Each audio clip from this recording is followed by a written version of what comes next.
My husband's been in the hospital for the last 2 months. He's recently been released and he's now home. However, these are the things that I've learned from a physical therapist and through my research on what everybody over 50 needs to start today. Hello, friends, and welcome back to Senior Sparkle. If you're new here, welcome. I'm Trisha. I'm so glad you're here. So initially, my husband was hospitalized and had to do a minor surgery. Only took about a week or so. But when he was released, within just that week and a half, he lost a lot of muscle strength. He was sent home, didn't do well at home, had more complications, ended up back in the hospital where he continued to lay in bed and lose his muscle mass. Now, I don't know about you, but that wasn't even my concern, I guess. I was thinking about him getting better, and he had all these problems, and we need to get him better, and he needs to rest. There's a problem with that. And this is what I learned after 2 months of him being in the hospital. It got to a point where he couldn't even walk anymore, friends. It was horrible. He couldn't take care of his basic needs. But now I know. I know better. I didn't know then, but now I know. And I wanted to share with you what I found through my research and what a physical therapist shared with me as well. The first thing the physical therapist shared with me was kind of surprising because, I don't know, I never thought of this. But remove all area rugs from your living space.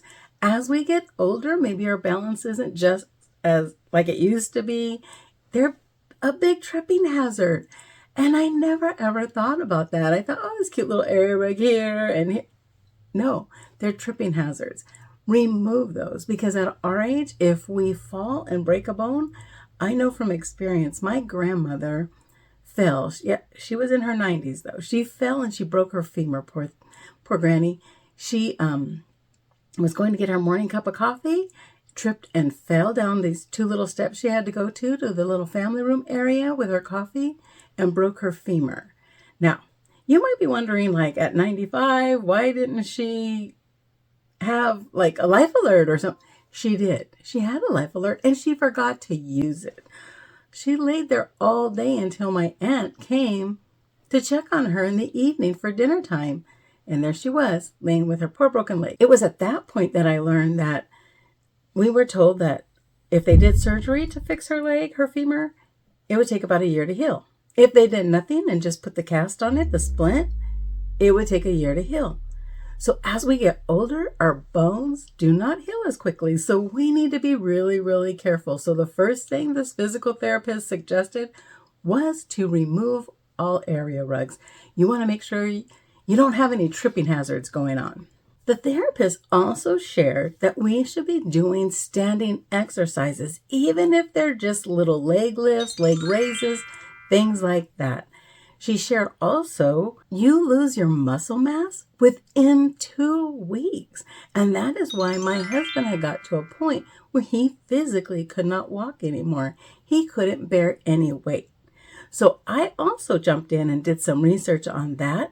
And I found some bed exercises. If you are ever in a position where you are hospitalized or bedridden, you too should be doing some bed exercises to keep your legs strong and your arms strong. Keep just even the little bit. The physical therapist even talked about just sitting up, just the act of sitting uses your core muscles. And you know, I don't know about you, but I never think of that. If I'm not out walking the trail or, riding my bike and getting my heart rate going, that I'm not exercising, but we really are. Just sitting in our chair requires some muscles. So you want to keep those muscles engaged as best you can. Even if you're, say, like you hurt your ankle or whatever, and you need to be seated with your leg elevated, there are still exercises that you can do. Don't forget, our isometrics are very helpful in keeping our muscles strong. So you want to make sure you are doing those standing exercises, lifting your leg to the side, lifting your leg forward, doing those kickbacks with your leg, raising your hands above your head, all these things that they don't seem like much, but they really, really help. And I know that for a fact because once my husband started even doing the isometrics with his hands and with his feet pushing, using the muscles in his legs, lifting, doing leg lifts in bed. He was able to walk within a very short period of time. So if you're in the hospital or if you're bedridden for whatever reason, continue to do those exercises. It's so important. Another thing the therapist recommended, and I am so bad at this, she recommended making sure we all get enough sleep.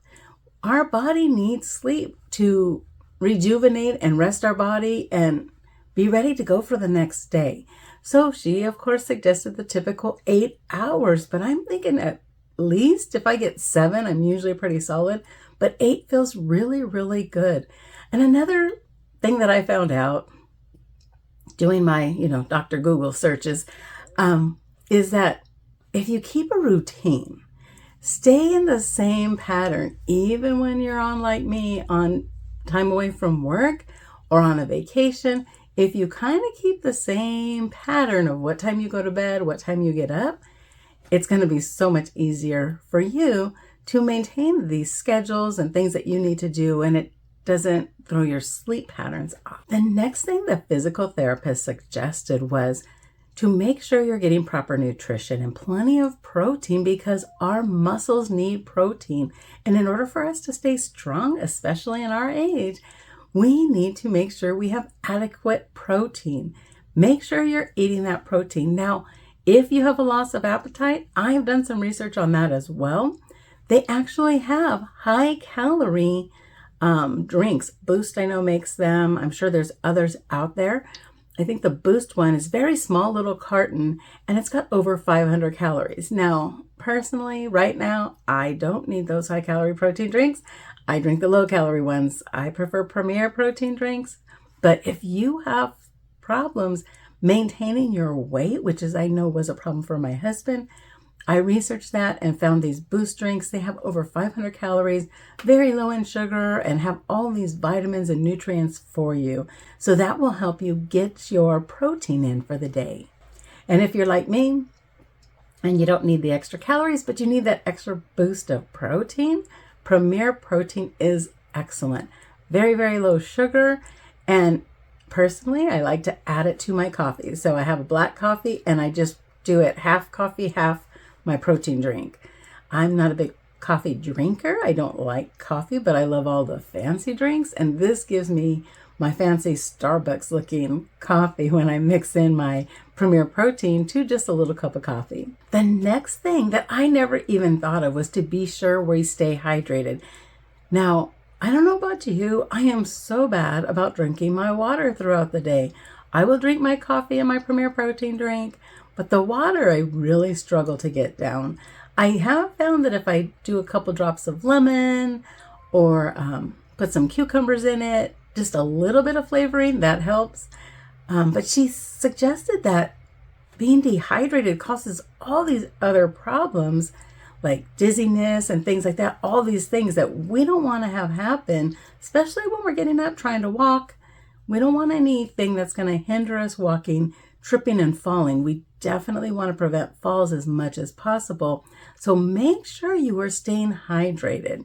We all have our own requirements on how much water we need. I know depending on your health needs, but make sure your body is hydrated so that you don't get dizzy or confused or have any lightheadedness, because that's dangerous, right? I came across this saying that said, rest is rust and motion is lotion.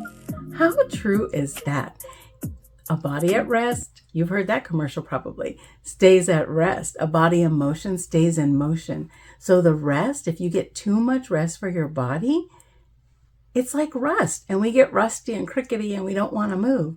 But if you start moving little by little, all that motion creates that lotion that you need for your joints and your bones, everything. I guess not your bones, but for your joints, it creates all that lotion that you need to stay moving and stay healthy and active. Stay active, stay healthy, because truly your health is your wealth. Without your health, you have nothing. And I've seen plenty of very wealthy people who are not well. And all that money doesn't help. I mean, It gets them a nurse to come in and take care of them. But other than that, I don't know. So your health is truly, truly your wealth. Make sure you take care of you and stay healthy. If you enjoyed this video, please give it a thumbs up and share it with somebody else who you think might benefit from this video. Let your age be the fuel that drives you. Keep shining bright at any age. I'll see you in the next one. Bye.